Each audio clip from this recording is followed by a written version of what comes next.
రోజు పెద్ద ఎత్తున తరలివచ్చిన ప్రజలు, సామాన్యులకు అండగా నిలుస్తున్న మంత్రి నారా లోకేష్ ప్రజా దర్బార్. ప్రతి ఒక్కరి కష్టాన్ని వింటూ యువనేత భరోసా.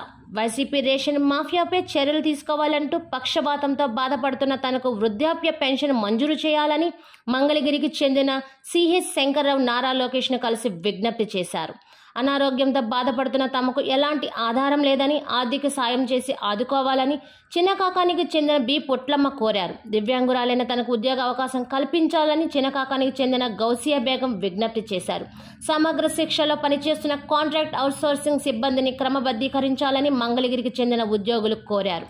రాజధాని అమరావతిలో అన్సైట్ భూముల విక్రయంలో తలెత్తిన సమస్యను పరిష్కరించాలని ఎర్రబాలెం, నవలూరు, నిడమర్రు, బేతపూడి, కొరగల్లుకు చెందిన బీసీ, ఎస్సీ, ఎస్టీ రైతులు విజ్ఞప్తి చేశారు. మంగళగిరి నియోజకవర్గంలో రేషన్ అక్రమాలకు పాల్పడుతున్న వైసీపీ నేతలపై చర్యలు తీసుకోవాలని పి నాగ సురేష్ ఫిర్యాదు చేశారు. ప్రభుత్వ పాఠశాలలు, అంగన్వాడీలకు సరఫరా చేసిన గుడ్లకు గత ఏడాది డిసెంబర్ నుంచి చెల్లించాల్సిన పెండింగ్ బిల్లులను మంజూరు చేయాలని పంపిణీదారులు కోరారు. ఆర్టీసీ విశ్రాంతి ఉద్యోగులకు రేషన్ కార్డుతో పాటు పెన్షన్, ఆరోగ్యశ్రీ సదుపాయాలు కల్పించాలని ఏపీఎస్ఆర్టీసీ రిటైర్డ్ ఎంప్లాయీస్ అసోసియేషన్ ప్రతినిధులు విజ్ఞప్తి చేశారు. రాష్ట్ర వ్యాప్తంగా ఉన్న జిల్లా గ్రామీణాభివృద్ధి సెర్ప్ సంస్థలో పనిచేస్తున్న మండల వ్యవసాయ నిపుణులను కొనసాగించాలని సిబ్బంది కోరారు.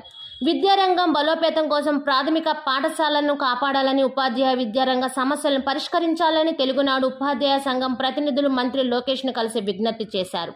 గుంటూరు సంపత్ నగర్లో తన 100 గజాల స్థలాన్ని కబ్జా చేశారని, తగిన న్యాయం చేయాలని కాటా శ్రీనివాసరావు కోరారు. అనారోగ్యంతో బాధపడుతున్న తన కుమారుడికి వికలాంగ ధృవపత్రం మంజూరు చేసి ఆదుకోవాలని విజయవాడ జక్కంపూడి కాలనీకి చెందిన కె సన్యాసి విజ్ఞప్తి చేశారు.